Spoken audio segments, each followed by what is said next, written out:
안녕하세요. 저는 이제 곧 칠순을 바라보고 있는 60대 여성 사연자입니다. 저도 여러분들처럼 매번 올라오는 사연들을 열심히 잘 듣고 있는 사연 애청자죠. 아는 지인이 이곳을 알려준 뒤로는 정말 열심히 듣고 있어요. 전에는 이런 세상이 있는 줄도 몰랐는데 남들 사는 얘기를 듣다 보면 시간 가는 줄을 모르겠더라고요. 덕분에 얼마 전 아들을 결혼시킨 뒤로 혼자 있어도 심심하지 않아 참 다행이다 싶습니다.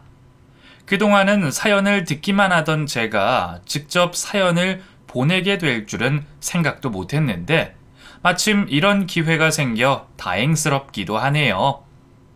사실 제가 남편도 없고 자식도 하나에 주변에 사람도 많지 않다 보니 어디다가 제 이야기를 할 일이 별로 없었어요. 그렇다고 남들에게 내 얘기를 하려니 이래저래 마음에 걸리기도 하고 막상 아는 사람들 앞에서는 제 얘기를 속 시원히 털어놓기가 어렵더군요.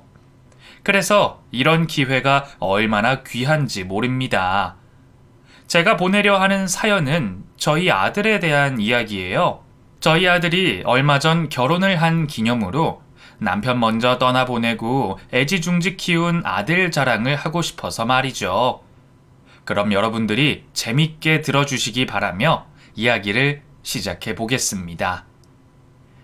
지금도 저희 아들 이야기를 하려 하는 거지만 사실 제 인생은 남들에게 얘기할 만큼 대단한 인생이 아닙니다. 저는 가난한 집 셋째 딸로 태어나서 가진 것도 없고 많이 배운 것도 없어서 남들 앞에서 자랑할 만한 일은 일절 없었죠. 그런 제 평생 가장 잘한 일은 저희 아들을 낳아 기른 일일 겁니다. 없이 살던 시절 비슷한 형편의 남편과 결혼하여 가정을 꾸렸던 저는 대단하지는 않아도 소소하고 즐거운 행복을 바랬었어요. 남편은 좋은 사람이었고 그런 사람과 자식을 낳아 기른다면 넉넉하지는 않아도 불행하지는 않을 거라 생각해왔습니다. 하지만 그런 남편과의 행복한 결혼 생활은 그리 길지 못했습니다. 제 유일한 버팀목이었던 남편이 너무 일찍 떠났기 때문이었죠. 그때는 저희 아들이 4살 정도 됐을 무렵이었어요. 남편은 아이가 태어난 후로 참 바쁘게 살았었습니다. 원래도 열심히 살던 사람이었지만 처자식 먹여 살려야 한다는 가장의 무게에 더욱 책임감을 가지며 너무 열심히 살았죠. 그래서 남들 대신 혼자 잔업을 마치고 늦은 밤 돌아오던 길에 뺑소니 사고를 당하고 말았습니다.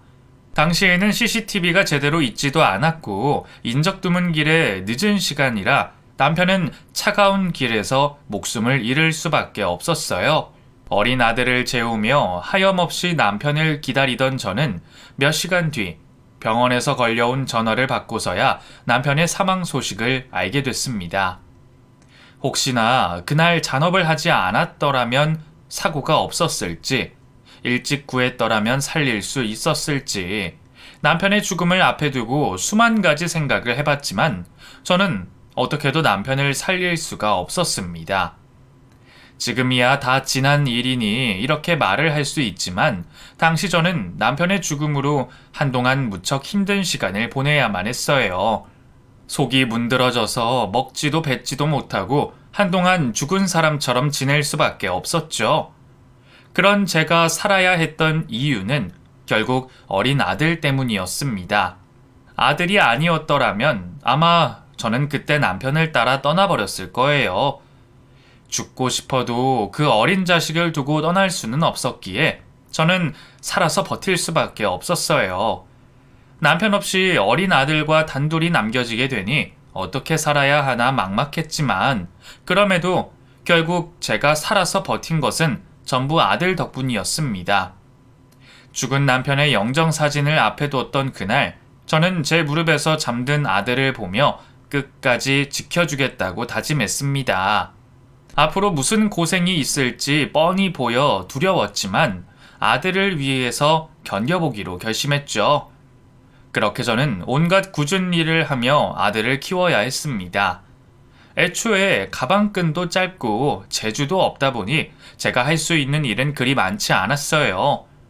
그나마 남편이 살아있을 적에는 남편 덕에 먹고 살았는데 여자 혼자 자식 키우며 일을 하려니 도저히 답이 보이지 않았죠. 그런 저를 보며 주위 사람들은 답답해했어요. 그러다 둘 다 굶어 죽는다며 저더러 차라리 아이가 어릴 때 고아원에 보내고 재혼을 하라 하더라고요. 그 사람들이야 저를 위해서 한다는 말이었겠지만 저는 그 말이 비수로 꽂히더라고요. 어디 엄마더러 자식을 버리라 그러는지 그런 사람들 때문에라도 보란듯이 잘 살아야겠다 싶었습니다. 결국 저는 돈 한 푼 더 벌어보겠다며 남의 집 살이를 시작했습니다. 그나마 제가 할 줄 아는 걸 해야 했던 저는 부잣집 식모살이 해주며 돈을 벌어야 했어요. 어린 아들을 유치원에 보낼 형편도 되지 못해서 아들을 데리고 다녀야 했던 저로서는 남의 집에 기거하며 일을 하는 게 차라리 나은 선택이었습니다. 주인집에 딸린 조그만한 방에서 숨죽이며 살며 하루 종일 쉬지도 못하고 일을 해야 했지만 그렇게라도 해야 내 아들을 옆에 두고 지킬 수 있다는 생각에 다른 고생은 아무것도 아니었어요. 다만 못난 엄마 따라서 남의 집 눈칫밥을 먹어야 하는 아들에게는 늘 미안했었죠. 그나마 그때는 아들이 어릴 적이라 다행이었지 세상을 알만한 나이였더라면 그 짓도 못했을 겁니다. 그렇게 처음에는 남의 집에 숙식하며 일을 하던 저는 조금씩 돈을 모으고 아이가 자라기를 기다렸습니다. 아들이 학교를 들어갈 나이만 되면 혼자 두고 일을 다닐 수 있을 거라 생각하며 그때까지만 눈 딱 감고 참자 생각하고 고생을 감수했었죠. 그리고 계획대로 아들이 학교에 들어갈 나이가 되면서는 저도 남의 집 살이를 청산하게 됐습니다. 하지만 배운 게 도둑질이라고 그 후로도 저는 가사 도우미 일을 하며 여러 집들의 살림을 돌봐주게 됐어요. 처음에는 어쩔 수 없이 해야 했기에 눈칫밥 먹고 지내면서 더러운 꼴도 많이 봤었지만 그래도 결국 제가 잘하는 게 그 일이더라고요. 그나마 사지가 멀쩡해서 그 일이라도 할 수 있음에 감사하며 저는 힘든 줄도 모르고 일을 다녔습니다. 그리고 그렇게 해서 하나뿐인 제 자식을 기를 수 있었죠. 저는 제 인생은 볼품 없어도 제 아들만큼은 참 잘 키우고 싶었습니다.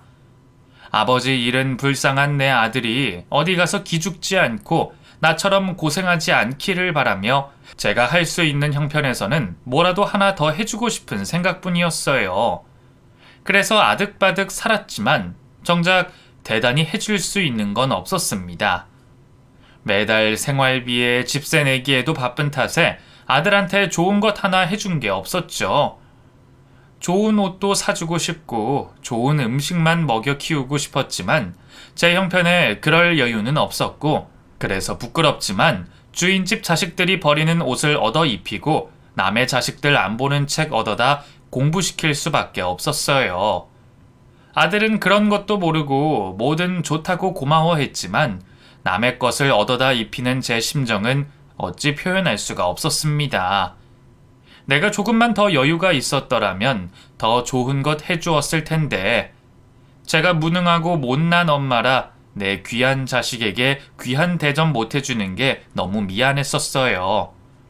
가난한 집안 형편에 우리 아들이 얼마나 고생이 많았을까요? 다른 아이들처럼 뭐 하나 마음 놓고 바라지도 못하는 형편에 불평하고 엇나갈 수도 있었겠죠. 하지만 제 아들은 속 썩이는 일 한 번 없이 참 잘 자라주었습니다. 공부하라고 억지로 시켜본 적 없는데도 자기 스스로 책상에 앉아 공부를 하던 게 제 아들이었어요. 어릴 적부터 누굴 닮았는지 머리가 좋아서 공부를 곧잘 하더니 자기가 성공할 길은 공부밖에 없다며 성공해서 고생하는 엄마 호강시켜주겠다고 늘 열심히 공부를 하던 아들이었습니다. 그리고 그런 아들은 결국 사법고시를 합격하며 변호사가 될 수 있었죠. 학원 한번 못 보내주고 문제집 한번 변변하게 못 사줬는데도 그 어렵다는 사법고시에 합격해서 변호사가 된 아들을 보며 저는 도저히 믿어지지 않았습니다. 내 뱃속에서 어떻게 저런 잘난 아들이 나왔는지 제가 기적을 이룬 것만 같더라고요. 아들이 대학에 합격하고 사법고시 준비하는 동안 늘 마음 졸이며 뒷바라지했던 저였지만 누구보다 고생한 것은 결국 아들 본인이었습니다. 저는 해준 게 없어서 그런지 고생해서 자수성가한 아들을 볼 때마다 늘 마음이 아프고 고맙기만 했었죠. 그래도 이 정도 키웠으면 남편 볼 면목은 있겠다 싶었어요. 그렇게 잘 커준 아들이 이제는 결혼만 하면 되겠다고 생각했던 저는 아들의 결혼을 잘 시키는 것이 제가 해야 할 마지막 숙제라고 생각했습니다. 여태 남편 없이 아들의 곁을 지켰고 그 마지막은 자식의 독립이라 생각했었죠. 하지만 그 숙제는 제게 너무나 어렵고 두려운 것이었습니다. 제가 두렵다고 말하는 것은 잘난 아들을 떠나보내야 해서가 아니라 자식을 보내는 마지막까지 제대로 해줄 게 없는 제 형편이었습니다. 아무리 열심히 아등바등 살아도 내 집 한 칸 못 얻은 제 형편에 제가 아들 결혼할 때 집 얻어줄 돈도 없더라고요. 요즘 세상에 자식들이 어찌 자기들 힘으로만 살겠습니까? 변호사, 검사해도 월급쟁이 신세라면 다들 비슷한 형편이잖아요. 게다가 우리 아들은 요즘 그리 보기 힘들다는 개천용이었으니 부모 도움 안 받고 살기에는 너무나 힘든 일이었죠. 남의 집 식모살이하며 부자들 사는 걸 어깨너머로 봐와서 그런지 주변에서 들은 것이 많았던 저는 세상을 모르지 않았습니다. 그 어렵다는 사법고시 합격해봤자 좋은 인맥 없으면 취업도 어려운 게 요즘인데 저는 인맥은커녕 그렇다고 돈이 많아서 아들에게 변호사 사무실을 차려줄 수도 없으니 자식 앞길에 해줄 게 없는 저는 늘 죄인이 된 심정이었어요. 부모님 도움으로 벌써부터 자기 사무실을 차리고 부모님 인맥으로 대형 로펌에서 일한다는 아들의 동기들 얘기를 전해 듣다 보면 어쩔 수 없이 비교가 될 수밖에 없었어요. 사실 그동안 저는 평생 아들 앞에서 당당하지 못했습니다. 어릴 적에는 아버지 없이 키워서 미안했고 키우면서는 찢어지게 가난한 형편에 뭐 하나 해줄 것 없어서 미안했죠. 그나마 좋은 대학 보내놓고 공부라도 잘 시키면 괜찮아질까 했더니 세상 일이라는 게 그리 단순한 게 아니더라고요. 내 자식이 얼마나 공부를 잘하고 암만 좋은 대학을 가봤자 대단한 부모 못 만난 자식은 흙수저 소리를 들을 수밖에 없는 것이었습니다. 물론 착하고 다정한 제 아들은 낳아준 것만으로도 은혜라 생각하며 부모 도움 필요 없이 자수성가를 하고 싶어하는 아들이었지만 자식을 둔 부모 입장에서는 늘 해준 것이 없어 미안할 수밖에 없었습니다. 이제 장가가고 나면 더 해줄 수 있는 일도 없을 텐데 결혼할 때 집을 얻어주기는커녕 결혼 준비 비용도 부담이 되는 제 상황에 저는 가진 것 없는 부모라 자식의 결혼마저 부담일 수밖에 없었어요. 게다가 돈도 돈이었지만 남편 없이 혼자 자식을 장가 보내려니 사돈들 집에서 어찌 생각하실지 그 걱정도 적지 않을 수밖에 없었습니다. 그런 걱정을 하며 자식의 결혼을 기다리던 어느 날 아들이 결혼할 생각이 있다며 제게 여자친구를 소개하겠다고 하더군요. 그 말을 들었을 때 제 기분은 기쁜 반, 걱정 반이었습니다. 아들도 30 나이가 넘었으니 좋은 사람이 있으면 얼른 장가 갔으면 좋겠다 싶었지만 아들 부모인 제 입장에서는 결혼 준비에 대한 걱정 때문에 드디어 올 게 왔구나 싶은 심정이었어요. 보통이라면 며느리 될 사람이 어떤지, 집안이 어떤지 궁금한 게 먼저겠지만 제가 뭐라고 아들이 좋다는 여자를 반대하고 걱정할 것도 아니었기에 그때 제 걱정은 오로지 아들의 결혼 자금 문제였습니다. 그동안 아들이 1년 가까이 연애를 하고 있는 줄은 알았지만 저는 막상 그 아가씨가 어떤 가정 형편에서 자랐는지 그 집 부모님이 뭘 하시는지 세세한 것은 잘 알지 못했습니다. 제가 먼저 물어보려니 다 큰 자식 연애 사업까지 간섭하는 치맛바람 엄마가 될까 싶어 먼저 얘기를 꺼내지 않았어요. 아들 역시 평소에도 워낙 신중한 성격이라 그 성격의 결혼 생각이 확실하기 전까지는 말을 하지 않을 줄 알았습니다. 그랬기에 제게 여자친구를 직접 보여주고 싶다 한다는 건 그만큼 그 아가씨와 결혼 생각이 확실하다는 얘기라 생각했죠. 그래서인지 저는 그 만남이 더욱 긴장될 수밖에 없었습니다.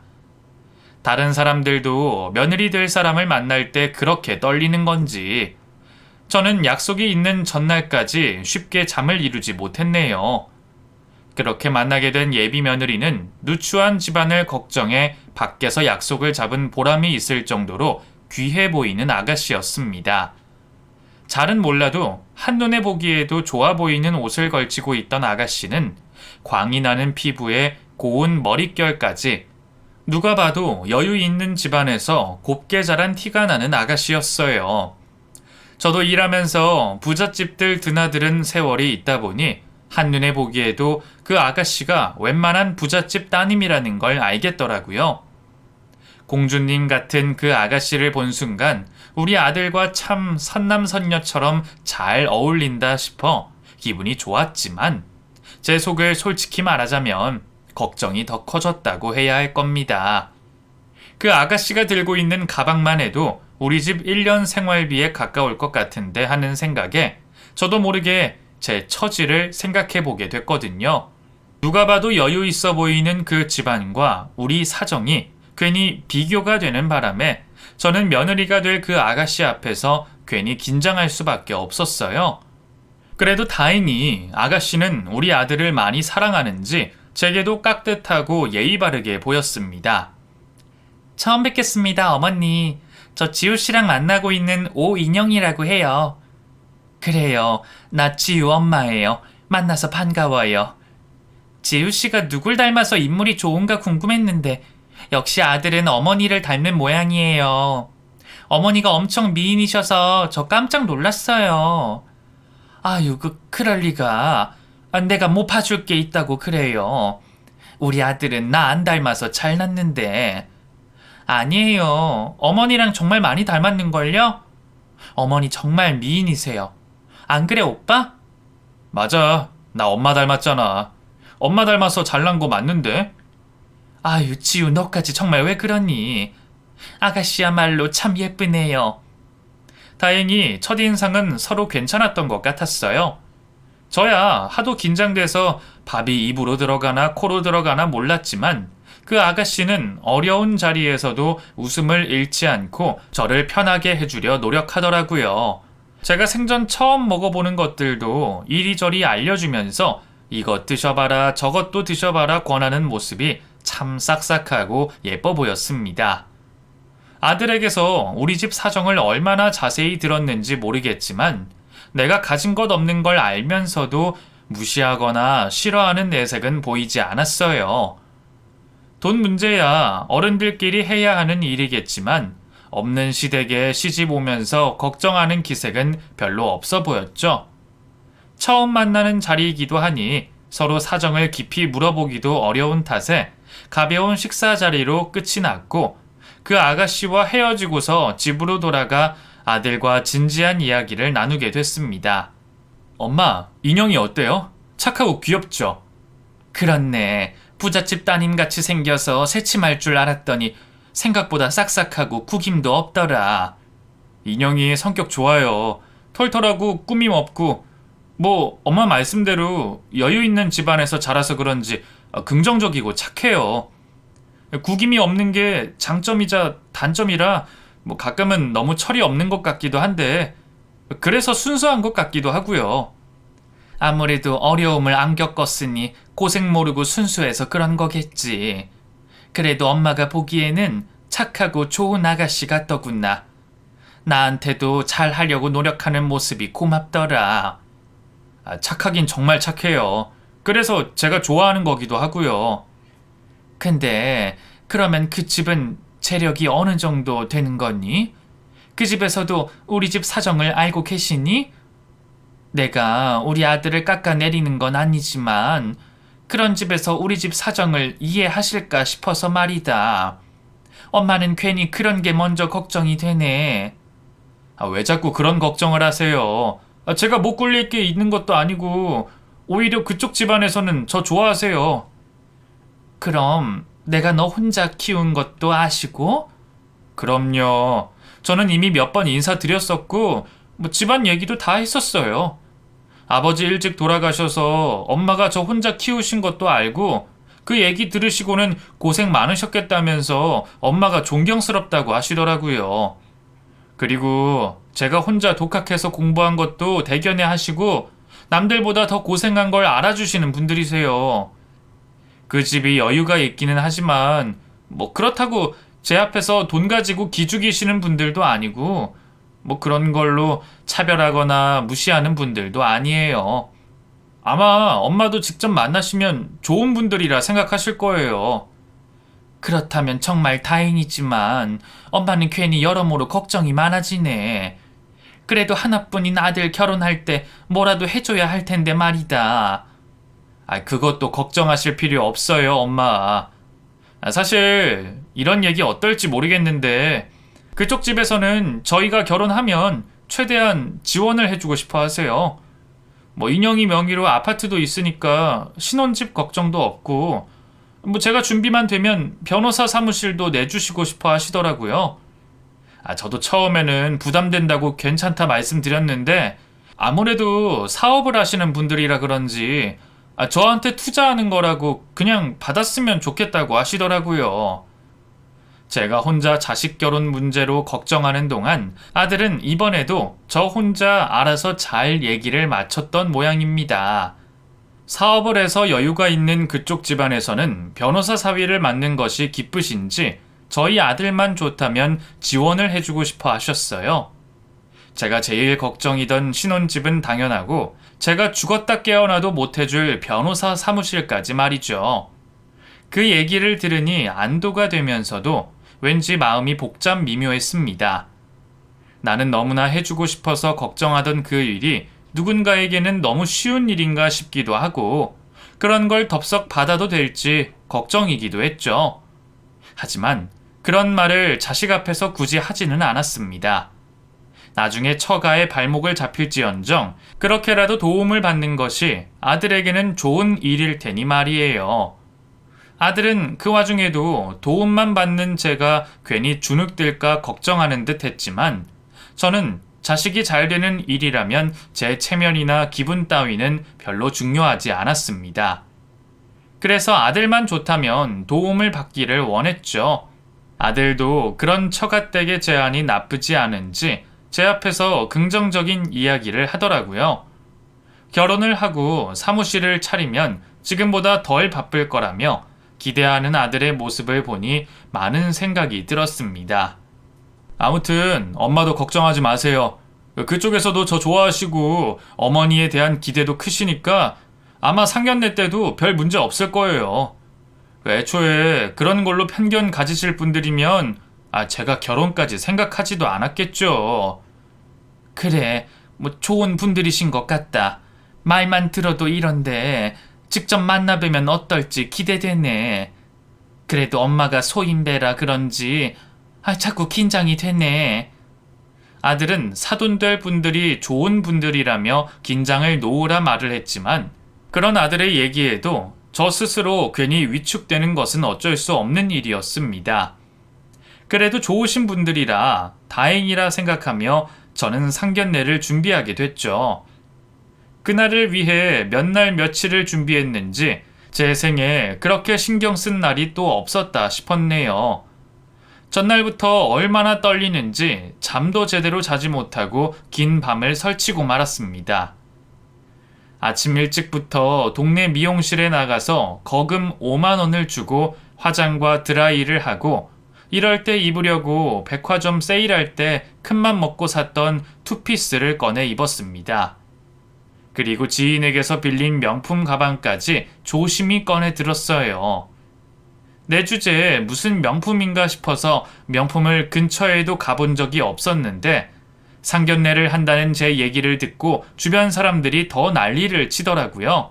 괜찮다는 제 말을 듣지도 않고 억지로 자기가 아끼는 명품 가방까지 내어주는 지인 때문에 저는 마지못해 명품 가방까지 들고 상견례를 나가게 됐습니다. 남의 가방까지 빌려서 그렇게 해야 하나 싶었지만 괜히 기죽을 일 없지 않냐는 지인의 말에 저도 금세 수긍할 수밖에 없었어요.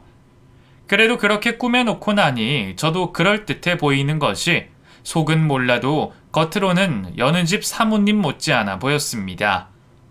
거울에 비친 근사한 제 모습에 저도 모르게 어깨에 힘이 들어가더라고요. 이만하면 변호사 아들 가진 엄마로 꿀리지는 않겠다 싶었죠. 하지만 잔뜩 힘을 주고 상견례에 나간 저는 안사돈을 만나는 순간 앞전의 생각을 지워버릴 수밖에 없었습니다. 예비 며느리를 처음 만났을 때 느꼈던 것처럼 누가 봐도 대단히 비싸 보이는 차림에 가볍게 꾸민 듯 한데도 부티가 나는 그 여자를 보니 내가 아무리 꾸미고 찍어 발라봤자 태생이 다른 것은 어쩔 수가 없겠다는 생각이 들더라고요. 벼락치기로 공부한다고 해서 전교 꼴등이 1등 할 수는 없듯이 나와 달리 사모님처럼 있어 보이는 안사돈을 보니 괜히 그날따라 잔뜩 힘을 준 제 차림이 더욱 초라해 보일 수밖에 없었습니다. 덕분에 저는 초장부터 한풀 꺾인 기세로 상견례를 시작할 수밖에 없었죠. 게다가 그 여자는 옆에 든든한 남편까지 있으니 저 스스로 더욱 비교가 될 수밖에 없었어요. 제가 자존감이 낮은 건지 그날따라 누군가가 그렇게 부러웠던 적이 없었다 싶었네요. 그래도 다행히 상견례 분위기는 나쁘지 않았습니다. 이미 저희 아들과는 몇 번 만나셨다고 해서 그런지 저만 빼고는 다들 분위기가 자연스럽고 좋아 보이더군요. 우리 아들을 벌써부터 사위라 부르시며 살뜰히 챙겨주시는 모습을 보니 감사하기도 하고 안심이 되기도 했었어요. 박서방 같은 아들 키우시느라 참 고생이 많으셨겠어요. 저는 제가 낳은 아들도 아닌데도 박서방 쳐다만 봐도 배가 부른데 낳고 기르신 사돈은 얼마나 좋으실까요? 좋게 봐주셔서 감사해요. 하지만 저도 별로 한 건 없습니다. 그냥 아들이 알아서 잘해준 덕이죠. 그런 아들 두신 것만으로도 성공하신 거죠.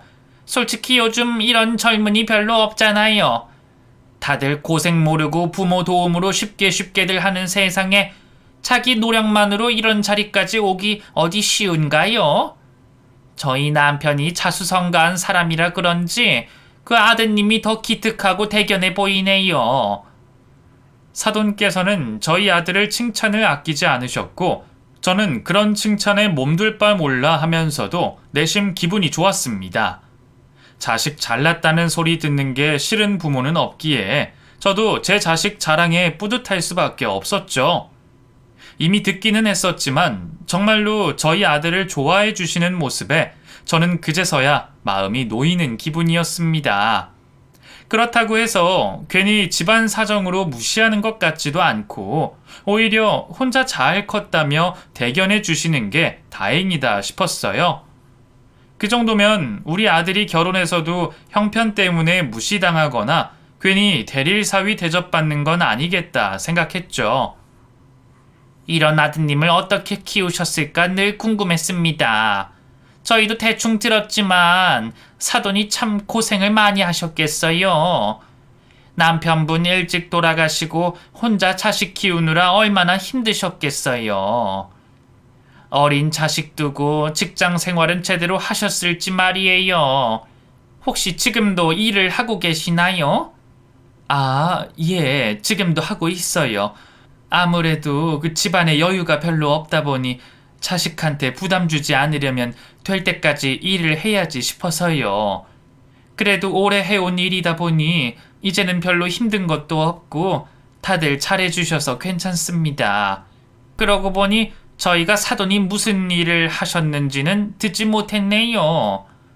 제 직업을 묻는 안사돈의 질문에 저는 순간 말문이 막히는 듯 했습니다. 대충 사정을 안다기에 제가 하는 일까지 아는 줄 알았더니 아무것도 모른다는 얼굴로 묻는 이에게 뭐라 이야기를 해야 할까 싶더라고요. 그런데 아들 녀석 역시 마찬가지인지 놀란 얼굴로 안사돈을 쳐다보더군요. 인형이 너 부모님께 말씀 안 드렸어? 나는 알고 계실 줄 알았는데. 아니, 그게 뭐 중요한 것도 아니고 별로 안 궁금해 하셔서 말 안 했지. 순간 아들과 예비 며느리 사이에 묘한 분위기가 흘렀고 저는 밝고 쾌활하던 예비 며느리가 난색을 표하는 걸 보며 뭔가 문제가 있다는 걸 느낄 수밖에 없었습니다. 아무래도 아들은 그쪽 집안에서 제가 하는 일에 대해 다 알고 있었다고 생각했던 모양이었어요. 그리고 이상한 예비 며느리의 반응에 아들 역시 뭔가를 느꼈는지 우물쭈물하는 며느리를 맞고 자기가 먼저 입을 열더라고요. 저는 인형이 통해서 알고 계실 줄 알았는데 아마 인형이가 잊었나 봅니다. 저희 어머니 가사도우미 일하세요. 저 어릴 적부터 지금까지 오래 해오셨는데 그 덕분에 제가 아무 걱정 없이 공부할 수 있었어요. 지금은 저도 돈을 벌고 그동안 고생하셨으니 이제는 쉬셨으면 하는데 어머니가 일하시는 걸 좋아하셔서 말리지를 못하네요. 아들은 창피하거나 숨기는 기색 없이 담담하니 제가 하는 일을 설명했지만 그 순간 그 집 식구들의 얼굴이 굳어졌습니다. 가사도우미? 그럼 다른 집 일 해주는 거예요? 예, 가사도우미 일하고 있습니다. 아니, 인형이 너는 알고 있었어? 다 알고도 우리한테 말을 안 한 거니? 엄마 왜 그래? 목소리 좀 낮춰. 그래서 오빠가 지금 말하잖아. 죄송해요. 제가 처음 듣는 얘기라 좀 놀라서요. 진작 물어봤어야 하는 건데. 어쩌다 보니 저도 사돈이 무슨 일을 하시는지까지는 차마 신경을 못 썼네요. 근데 제가 그런 일은 생각도 못 해봐서 말이에요. 이럴 줄 알았으면 제가 두 분께 직접 말씀드리는 건데 아무래도 제가 실수했네요. 저는 두 분이 저희 어머니 직업까지 궁금해하실 줄 몰라서 말이에요. 근데 이게 그렇게 놀라실 일이 있나요?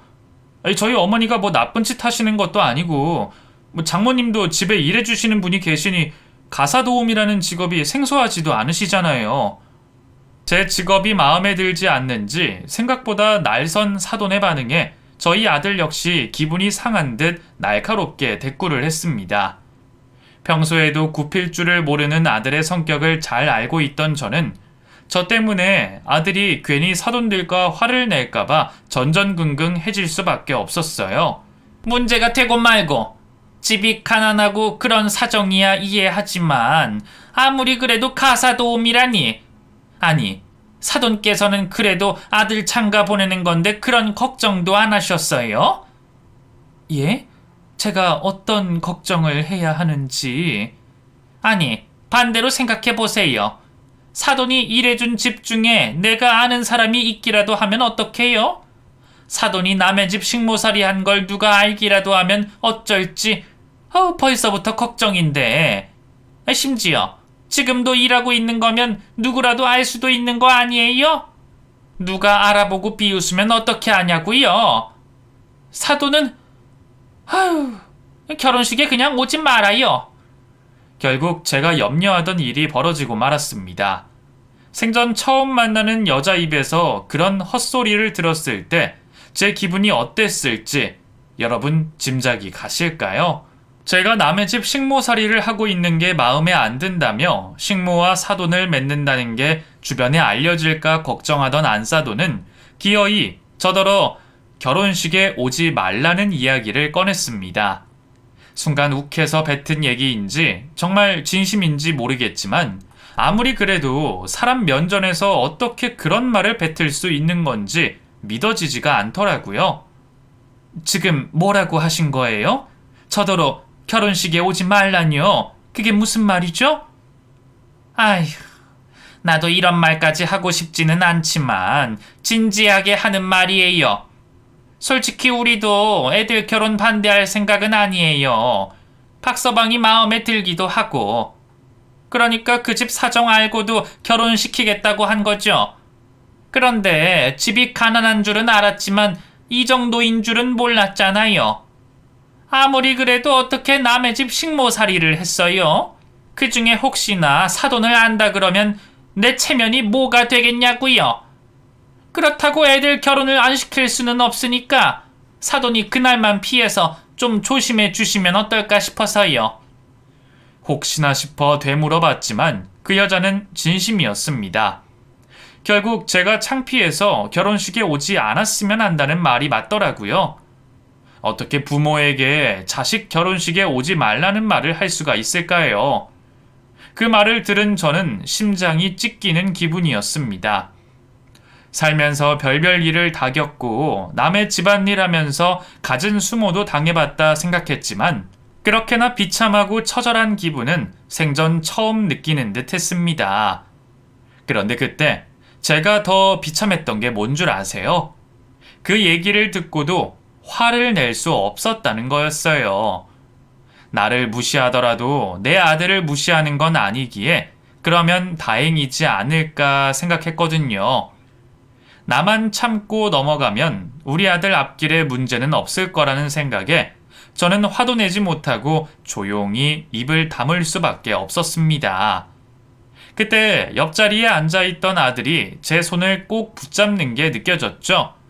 따뜻한 아들의 손에 저는 고개를 숙이고 겨우 눈물을 참을 수밖에 없었습니다. 그런데 순간 아들이 벌떡 일어나더니 맞은편에 앉아있던 안사돈의 뺨을 내리치는 게 아니겠어요? 너무 순식간에 일어난 일이라 저도 다른 사람들도 모두 아무 말 못한 채 경악할 수밖에 없었습니다. 당신 지금 우리 엄마한테 뭐라고 하는 거야? 당장 사과해! 자네 지금 뭐 하는 짓인가? 오빠, 지금 우리 엄마 때린 거야? 미쳤어? 미친 건 당신들이야. 다들 그 헛소리를 당연하게 생각하는 거야? 어떻게 그런 말을 내뱉고 듣고 아무렇지 않을 수가 있어? 내 결혼식이야. 내 결혼식에 내 부모를 못 오게 하는 게 말이나 되는 소리냐고! 당신이 뭔데 우리 엄마를 무시해? 우리 엄마가 도둑질을 했어. 범죄를 저질렀어. 그저 묵묵히 굳은 일 하면서 성실하게 일해온 것밖에 없는데 당신이 뭘 한다고 체면 운운하며 우리 엄마를 무시해? 어머 미쳤어. 내가 박서방 자네를 얼마나 좋게 봤는데 어디 감히 장모뺨을 때리나? 변호사씩이나 되는 사람이 법이 무섭지도 않어? 뭐? 고소라도 하시려고? 그래, 어디 고소하세요. 고소하시고 손해배상 청구하시고 다 알아서 하십시오. 내가 뭐 그딴 게 무서워서 벌벌 떨 줄 아나? 그럼 고소장 보내시고 결혼은 없던 걸로 합시다. 엄마, 일어나, 가자. 아들은 가만히 있던 저 대신 그 여자의 뺨을 내리쳤고 그 자리에서 파혼을 얘기했습니다. 여자친구가 말리고 그 여자가 고소를 하겠다고 난리를 치는데도 눈 하나 깜짝 않고 저를 데리고 나가더군요. 저는 그런 낯선 아들의 모습에 별말 없이 아들을 따라 나설 수밖에 없었습니다. 그리고 차를 타고 집으로 돌아가는 내내 저희는 아무 말도 할 수 없었죠. 아들은 화가 나고 속이 상해 보였습니다. 자기 부모를 욕보였으니 속이 상할 만도 하겠죠. 저도 그런 아들의 마음을 모르지 않았지만 제 걱정은 다른 곳에 있었습니다. 그 모든 상황이 다 나 때문인 것만 같은 죄책감에 마음이 좋지 않았어요. 결혼만 하면 집이고 사무실이고 보장되어 있는 일이었는데 나 때문에 결혼이 엎어지면 우리 아들 앞길이 막히는 건 아닌지 그 걱정만 들더라고요. 엄마, 죄송해요. 이런 일 당하시게 하려고 그랬던 건 아닌데 저는 그쪽에서 다 알고 계신 줄 알았어요. 사실 인영이가 자기가 미리 다 얘기했다고 해서 그 부분은 전혀 신경 쓰지 못했거든요. 이럴 줄 알았으면 제가 직접 말하고 확인을 했어야 하는데 저도 설마 그런 반응을 보일 줄은 몰랐네요. 그동안 워낙 좋은 모습만 봐서 그런지 그렇게 몰상식하고 천박한 사람인 줄은 몰랐어요. 인영이도 그럴 줄 몰랐고요. 아들 역시 그날의 상황을 전혀 예상하지 못한 듯 했습니다. 그들이 좋은 사람들인 줄 알았기에 제 직업이 문제가 될 거라 예상하지 못했겠죠. 엄마는 괜찮아, 지우야. 내가 그동안 살면서 얼마나 더러운 꼴을 많이 봤는 줄 아니? 세상에는 그것보다도 더한 사람들도 많어. 네가 얼마나 기분이 상했을지는 엄마도 모르지 않다만 그래도 사람을 때리면 어떡하니? 대체 왜 그랬어? 엄마, 나 그것도 많이 참은 거예요. 마음 같아서는 양쪽을 다 때려주고 싶었는데 엄마 앞에서 못 볼 꼴 보이기 싫어서 참은 거라고요. 그러니까 저 후회 안 해요. 그러다 그 집에서 진짜 고소하면 어떻게 하려고? 그 여자가 화가 많이 났는지 가만히 있지 않겠다 그러던데 돈도 많은 집인데 너 앞길 막으면 어떡하니? 엄마는 너 잘못되면 못 살아. 고소 당하면 당하는 거지. 저 그런 거 걱정 안 해요. 엄마, 나 변호사예요. 내가 설마 그런 고소 때문에 인생이 망하겠어요? 그 일은 제가 알아서 할 테니까 걱정하지 마세요. 오히려 잘된 일이에요. 그런 사람들인 줄도 모르고 결혼할 뻔했는데 결혼하고서 알았으면 파혼이 아니라 이혼 소송을 걱정할 뻔했잖아요. 그러니까 오히려 잘된 일이죠. 아들은 그런 집과 결혼할 생각 없다며 마음을 굳혔고 소송 역시 걱정하지 않는다며 담담해 보였습니다. 그래도 다행인지 제가 우려하던 일은 생기지 않았습니다. 그쪽 집에서도 자기들이 너무했다는 걸 모르지 않는지 그 여자를 다른 식구들이 만류하고 고소는 없던 일이 됐더라고요. 아들은 차라리 고소를 당해서 끝까지 가보겠다 말했지만 저는 일이 무마되어 얼마나 다행이었는지 모릅니다. 일은 잘 처리가 됐지만 저희 모자는 한동안 힘든 시간을 보내야만 했습니다. 아들은 그 후로도 계속 제게 미안해하며 속상해했고 저도 파혼을 당한 아들 걱정에 마음이 편치 못했거든요. 그래도 시간이 흐르며 저희들에게도 그 일은 묻고 넘어갈 만한 일이 됐고 그 사이 아들은 또다시 좋은 인연을 시작하게 됐습니다. 이미 한 번 실패했던 탓에 새로 인연을 시작하는 게 쉽지 않았을 텐데 좋은 사람이 생겼다니 정말 다행이었죠. 아들 역시 더욱 신중하고 싶은지 한동안 제게 자세히 말해주지 않더라고요. 그래서 며느리 될 아이가 같은 변호사고 두 사람이 연수원 동기였다는 것을 저는 나중에서야 알게 됐어요.